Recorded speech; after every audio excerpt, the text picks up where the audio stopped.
खुशियाँ पाते हैं। सुनते ही जिनका नाम असुर और खल घबराते हैं। माँ से वहाँ के लिए कुछ कमाना शुरू करिए ना लोगों का भला, अगर भगवान ने आपको दिया। वरना आज के इस ज़माने में कितनों के पास सामर्थ्य है महाराज, महंगाई चरम सीमा पर है, लोग त्राही कर रहे हैं, है ना। अब तो कोई शान से ये भी नहीं कह पा रहा है कि रोटी दाल खा कर रह लेंगे। ऐसे में अगर आप समृद्धशाली हैं तो आप क्या नहीं कर सकते हैं महाराज। कुछ अनुष्ठान करिए, कुछ व्रत करिए, कुछ उपवास करिए, कुछ अनाथों की मदद करिए, कुछ वृद्धों की मदद करिए, असहारों के लिए सहारा बन। कहते हैं ना महाराज, जो दीनों का साथ देता है वो स्वयं दीनानाथ हो जाता है, स्वयं दीनानाथ हो जाता है। करिए ना, किसने रोका है। अपने लिए अपना बैलेंस वहाँ के बढ़ाइए ना। बहुत हो गया बैंक के अकाउंट बैलेंस, हो गया ना, बहुत हो गया, कहीं तो जाके बस होइए, है ना। अब थोड़ा वहाँ के लिए तो राग से बचिए, और उससे भी खतरनाक है कैटअप। इसीलिए तो 5000 वर्ष से विष्णु भगवान लड़ रहे हैं, हम आप क्या चीज जीत ही नहीं पा रहे। कैटअप ये तो और खतरनाक है। ईर्ष्या कि भैया वो एक, मुझे बड़ी हंसी आती इस विज्ञापन कि मेरी साड़ी से उसकी साड़ी सफ़ेद कैसे। ये जो ईर्ष्या है ये बड़ी विचित्र है महाराज, और इसका फ़ायदा कंपनी वाले जो मल्टीनेशनल वाले वो बहुत अच्छी तरह उठाते हैं। वो हमारी भावनाओं से खेल कर विज्ञापन बना देते हैं। जो बीवी से करते प्यार वो फलाने कुकर से कैसे करें इनकार। माने बीवी से प्यार करने का यही है कि वो कुकर बोला। तो ये कंपनियों का खेल है, माया जाल है। ये ईर्ष्या जो है ना महाराज, ये बर्बाद कर देती है। आप जिससे ईर्ष्या करते हैं उसका तो नुकसान होगा कि नहीं होगा, लेकिन मुझसे लिखवा कर साइन करा लीजिए, आपका नुकसान तो भगवान भी नहीं बचा पाएगा। क्योंकि जो अपने हाथ से अपने पैर पे कुल्हाड़ी मारेगा उसकी रक्षा तो स्वयं भगवान भी नहीं कर सकता महाराज, दूसरा कोई क्या करेगा। तो कैटअप से भी बचना होगा, और इन दोनों से बचने का एक सरल उपाय जो मेरे समझ में आया, मैं तो बहुत छोटा आदमी हूँ महाराज, नॉर्मल लकड़ी में एक दिन फूंक दिया जाऊंगा यही रसूलाबाद में। आज मेरी पत्नी नहीं रही, करीब 7 साल तो हो ही रहे, 6-7 साल। एक दिन मैं भी तस्वीर बन के टंग जाऊंगा, ठीक है। तो मेरी क्या औकात। और ऐसे भी आदमी को अहंकार किस बात का, जब अंतिम यात्रा भी 4 कंधों पे ही जाना है, दूसरे के सहारे के बिना अंतिम यात्रा भी नहीं पूरी होनी है, तो काहे का अहंकार। तो कैटअप यानी ईर्ष्या से बचना, ये आपकी प्रथम प्राथमिकता बना लीजिए। लेकिन हाँ, लड़ाई कठिन है। कहना बड़ा आसान है, जब भगवान विष्णु 5000 वर्ष तक नहीं लड़ पाए तो हम और आप कैसे लड़ेंगे। कुल मिलाकर के अब इससे उपाय एक ही है, और जैसा कि भगवान विष्णु ने किया वही मैं आपसे भी निवेदन करूंगा कि अपने अहम को भूल जाए। जब तक भगवान विष्णु ये समझते रहे कि मैं तो भगवान विष्णु, मैं सच्चिदानंद, मैं तो ना जाने कितने राक्षसों को, तो ये क्या चीज़ है, तब तक वो लड़ते रहे। मैं ये नहीं कह रहा हूँ कि आप कर्म मत करिए, कर्म नहीं करना तो भगवान को भी पसंद नहीं है। प्रभु ने तुमको कर दान किए, मैत्री श्रवण को, प्रभु ने तुमको कर दान किए, सब वांछित वस्तु विधान किए, तुम प्राप्त करो उनको न हो, समझो ये किसका दोष कहो। अरे समझो धिक निष्क्रिय जीवन को, न रहो न निराश करो मन को, न रहो न निराश करो मन। प्रभु ने तुमको कर दान किए, हाथ दिया है, सारे वांछित वस्तु विधान किए, सारे वांछित वस्तु तुम्हें दिए हैं, तुम प्राप्त करो उनको न हो, तुम उन्हें प्राप्त ही नहीं करो, समझो ये किसका दोष। ये किसका दोष है, तुम्हारा है। तुमको किसने रोका है कुछ प्राप्त करने से, किसने मना किया है। वही 24 घंटा हर व्यक्ति के पास है। कोई बहुत सफल है, कोई कम सफल है, और कोई सफलता का सब ही नहीं जान रहा है, क्योंकि 24 घंटे का इस्तेमाल करने का तरीका अपना अपना है, सबके पास है। और एक एक सेकंड की कीमत होती है महाराज। आप फ्लाइट उड़ाने वालों से पूछिए, उनकी घड़ी तो सेकंड में चलती है महाराज। वहां तो एक गलती चली जाएगी जान कितनों की। तो यही मेरे कहने का मतलब है कि मधु और कैटअप सबको त्रस्त करके रखा है, और उसका तरीका एक ही है, माँ को पुकारिए, साधना करिए और अपने अहम से अपने आप को अलग कर लीजिए। विष्णु भगवान ने अपने आप को अलग किया अपने आप से कि मैं विष्णु, इस चीज से उन्होंने अपने को अलग किया और अपने को बाल समझकर माँ को पुकारा। बाल समझकर उन्होंने माँ को पुकारा कि हे मेरी मैया, हे मेरी मैया, आज मेरी मदद करो। अगर आज तुम मदद नहीं करोगी तो यहाँ अनर्थ हो जाएगा। एक हमारे ब्राह्मण भी हैं, हमारे वयोवृद्ध हैं और तुमने खुद इनको रचयिता बनाया है, आज इन्हीं पर आक्रमण करने के लिए ये मधु और कैटभ। यानी देखिए, समझने की बात है, राग और द्वेष ब्रह्मा जी तक भी पहुँचने का प्रयास कर रहे हैं और ब्रह्मा जी उनसे बचने का प्रयास कर रहे हैं, इसलिए वो विष्णु के पास गए। मधु और कैटभ राक्षस के नाम से आप समझ रहे हैं, लेकिन हकीकत क्या है कि राग द्वेष से ब्रह्मा जी घबरा गए हैं कि ये अगर मुझको भी अधीन कर लेगा तो विनाश हो जाएगा, फिर रचना गलत होने लगेगी। इसलिए दोनों ने मिलकर मां को पुकारा और जब दोनों ने मिलकर मां को पुकारा तो मां फिर से एक बार प्रकट हो गई। और जैसे ही मां प्रकट हुई, मां ने कहा कि बोलो तुम्हें क्या चाहिए। बोलने लगे कि माँ देखो ना, ये जो दो हैं इन्होंने न जाने कैसे इतनी शक्ति पाली है कि इनको 5000 वर्ष से मैं युद्ध कर रहा हूँ, इनको मैं हरा नहीं पा रहा हूँ। माँ मुस्कुरा दी। माँ ने कहा अरे पगले, इनको हराना इसलिए भी आसान नहीं है कि एक तो ये कमजोरी बनकर हर के हृदय में बैठे हुए हैं, दूसरा इन्होंने एक मंत्र प्राप्त कर लिया है अनजाने में। कहे कौन सा? तो कहे माया बीज मंत्र इन्हें ब्रह्मांड से स्वयं प्राप्त हो गया।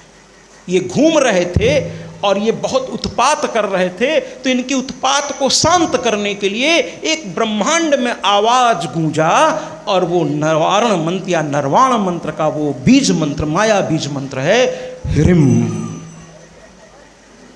अब इसमें अंग को म लगा के भी आप कह सकते हैं और अंग लगा के भी कह सकते हैं। इसको ह्रिंग भी कह सकते हैं, रिम भी कह सकते हैं। अब इसमें अलग अलग व्याकरणाचार्यों के अलग अलग मत है। इसका सारांश ये है कि मुक्ति प्राप्त यानी मोक्ष प्राप्ति के लिए ह्रिम का उच्चारण करिए, और अगर आप कोई इच्छा से अगर इस मंत्र का जाप कर रहे हैं तो ह्रिंग की उच्चारण करके करिए। खैर, इस पर हम बाद में आएंगे जब नवाण मंत्र पर चर्चा होगी। कुल मिलाकर के माँ ने कहा कि ये मंत्र जो है तुम इनको प्राप्त हो गया है, इसलिए जो है इनका मृत्यु भी होगा तो तुमको साधना के बिना नहीं कर पाओगे। यानी राग और द्वेष पर जीतना हो, अहम को भूलिए और साधक बनिए। जितना माँ के सानिध्य में आप चलते चले जाएंगे, राग और द्वेष उतना ही आपसे दूर होता चला जाएगा। और भगवान विष्णु ने वही साधना की। अंत में माँ ने कहा अब तुम इन्हें युद्ध के लिए ललकारो। भगवान विष्णु ने पुनः ललकारा, दोनों फिर सामने आए, फिर से युद्ध शुरू हुआ। और अब की बार भगवान विष्णु ने देर नहीं की, उन्होंने मन ही मन माँ का स्मरण किया। और जैसे ही माँ का स्मरण किया, माँ प्रकट हो गई। और अब की बार केवल वो ब्रह्मा और विष्णु को नहीं दिख रही थी, बल्कि मधु और कैटभ को भी दिख रही थी। देखिए, वो माँ की इच्छा पर है। भक्त तो जब चाहे अपने भगवान को देख सकता है, लेकिन दुष्टों को तो वो तभी दिखता है जब वो खुद दिखाना अपने को चाहता है। तो बार बार माँ आ रही है, लेकिन दिख किसको रही है? ब्रह्मा और विष्णु को। लेकिन अब की बार माँ ने कहा नहीं नहीं, ऐसे काम नहीं चलेगा। उन्होंने कहा कि मधु और कैटभ को भी अब दिखाई मैं दूं। और माँ ने जैसे ही चाहा, मधु कैटभ ने भी माँ को देख लिया। अब देखिए, वो मूर्ति एक है, माँ एक है, लेकिन कहते ना, जाकी रही भावना जैसी, हरि मूरत देखी तिन तैसी। जाकी रही भावना जैसी, यानी माँ एक है, लेकिन देखने वालों का नजरिया अलग अलग है। ब्रह्मा ने तो कहा जय जगदम्बे, विष्णु भगवान ने कहा ओ मेरी मैया। लेकिन इन लोगों ने क्या कहा, जरा सुनिए। कुछ दुष्टों को स्त्री भोग्या के सिवा कुछ लगती ही नहीं है महाराज। समस्या ये है। इस पर अब कल अगले सत्र में हम आएंगे, क्योंकि माँ की आरती का समय धीरे धीरे हो रहा है, तो मधुकैटभ का वध होना जरूरी है जल्द से। तो कुल मिलाकर के महाराज कहते हैं कि इन दोनों ने तो जगदम्ब कहा, लेकिन इन्होंने क्या कहा जरा सुनिएगा। इन्होंने कहा, अरे विश्वमोहिनी तुम कौन हो? माँ हंस पड़ी, कहीं तुझे इस चतुर्भुज रूप में सिंह पे सवार एक नारी तुझे मोहित कर रही है। अद्भुत है तेरी सोच। कभी कभी छोटी सोचों को देखकर मुस्कुराने का जी करता है कि वाह क्या लेवल है इनका। वो हंस पड़ी माँ मेरी, और जैसी माँ हल्की सी हंसी, ये हंसी तो क्या क्या कर चुकी है। अभी शुंभ निशुंभ के साथ देखिए ये हंसी क्या करेगी। महिषासुर, अब तो माँ की कथा शुरू हुई है महाराज, आनंद आएगा, आनंद आएगा। इसलिए मैं उन्हें एक गीत बजा करके यहाँ आवाहित करना चाहता हूँ। नवरात्र में माँ की कथा, अरे इससे बड़ा पुण्य नहीं होगा महाराज। आपका पुण्य यानी गंगा चल करके आपके दरवाजे पर आई है इन आदरणीयों के प्रयास की वजह से, है ना। भानु प्रकाश चौबे जी हैं, पंचनारायण चौबे जी हैं, परम आदरणीय क्या कहते मिश्रा जी हैं, और भी जितने यहाँ आदरणीय बैठे हैं, खुद DIG साहब बैठे हुए हैं, और भी जितने आदरणीय बैठे हैं, इन सब के अथक प्रयास का ये नतीजा। अरे भैया नवरात्र में देवी भागवत, ऐसा सौभाग्य रोज रोज नहीं आएगा। इसलिए जरा ये गीत बजवाना चाहता हूँ कि इन आदरणीयों के प्रयास से देवी भागवत नवरात्र में, जबकि माँ के आंगन में, विंध्यवासिनी के आंगन में सोना बरस रहल बा। जेबाया भागा अपने घर में बैठल तरस रहल बा। लोहाया के माई चरण में सोना बन जाला। मड़ई के जगह कृपा से बिल्डिंग तन जाला। मैया के मंदिर में तकदीर बदल जाला। मैया के मंदिर में तकदीर बदल जाला। मैया के मंदिर में तकदीर बदल जाला। मैया के मंदिर में तकदीर बदल जाला। लोहाया के माई चरण में सोना बन जाला। अगर हो गई कृपा तो मड़ई बिल्डिंग तन जाला। मैया के मंदिर में तकदीर बदल जाला।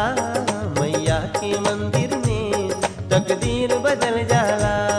मैया के मंदिर में तकदीर बदल जाला। मैया के मंदिर में तकदीर बदल जाला।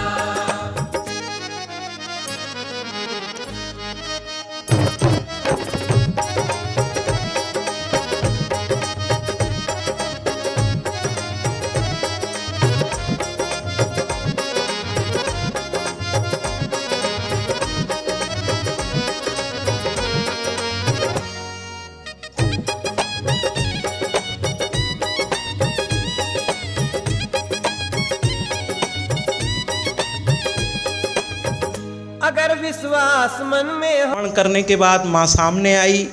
जब माँ सामने आई तो इन्होंने कह दिया, अरे विश्वमोहिनी। माँ मुस्कुरा पड़ी, कहने लगी, तुझे मैं विश्वमोहिनी लग रही हूँ, बहुत अच्छी बात है, बता क्या चाहिए। तो कहने लगा, अपनी थोड़ी सी कहते हैं ना, अपने को आपको बताने लगा कि अरे मुझे किसी से क्या चाहिए, मैं तो स्वयं सर्वशक्तिमान हूँ। विनाश की पहली सीढ़ी कि मुझे ही सब आता है ना।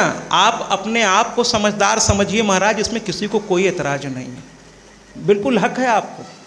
आप अपने को समझदार समझिए, हक है आपको, लेकिन दूसरों को मूर्ख समझने का अधिकार आपको किसने दिया महाराज? अपने को समझदार समझिए, हक है, लेकिन दूसरा मूर्ख है ये समझने का अधिकार आपको किसने दिया? तो कृपा करके ये थोड़ा भ्रम निकाल दीजिए कि सब हम ही को, और ये इसको हो गया मधुकैटभ को, कहने लगा, अरे मुझे क्या मांगना है, विष्णु से कह दो कि ये मुझसे मांग लें। ये युद्ध समाप्त तो हो गया, तो मुझसे मांग लें, और मैं प्रसन्न हूँ कितने दिन तक ये मुझसे लड़ सके, मेरे सामने टिके रहे।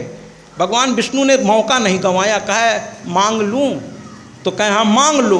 तो कहने लगे बस एक ही बात मांगता हूँ, क्योंकि इनको इच्छा वरदान की मतलब इच्छा मृत्यु का वरदान यही ह्रीम मंत्र के उच्चारण से इनको प्राप्त हो गया था। तो कहने लगे तो फिर एक काम करो, मेरे हाथों से मारे जाओ। कहने लगा कि इधर उधर देखा चारों ओर, अब माँ मुस्कुरा रही है, अब उसको लगा मैंने बड़ी बड़ी डींग तो हाँक दी। कुछ लोग कभी कभी बड़ी बड़ी बातों में फंस जाते हैं। तो कहने लगा कि मैंने कह दिया कि मैं तो सबको देता हूँ, मैं किसी से मांगता नहीं, भगवान विष्णु मुझसे मांग लें, और अब इन्होंने मांग दिया। तो कहता क्या है, थोड़ा सा देखिए, अंतिम समय में भी वो दांव खेलता, कहता है तुम भी तो मैंने सुना है लोगों को बहुत देते हो, तुम भी दाता हो।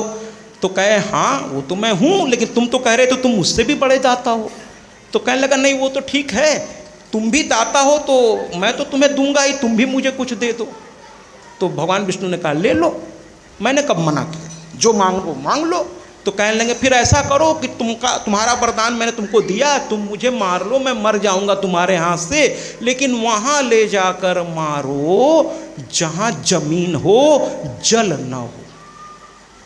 अर्थात राग द्वेष वहां जाकर मरेगा जहां लोभ मोह लालच अपनापन जहां आहुति हो जाएगा, जहाँ ज्ञान की गंगा में इन सबों को आप स्वाहा स्वाहा स्वाहा जब ऐसे कर कर आहुतियाँ डालने लगेंगे साधना की, तब ये मरना शुरू होंगे। कहे वहाँ ले जा कर के मुझे मारो। भगवान विष्णु ने कहा तथास्तु, यही सही, और उन्होंने अपने जंघे का विस्तार करना प्रारंभ कर दिया। लीलाधारी नटवरलाल वो जंघों को बढ़ाते गए बढ़ाते गए बढ़ाते गए, पूरा जल ढक गया।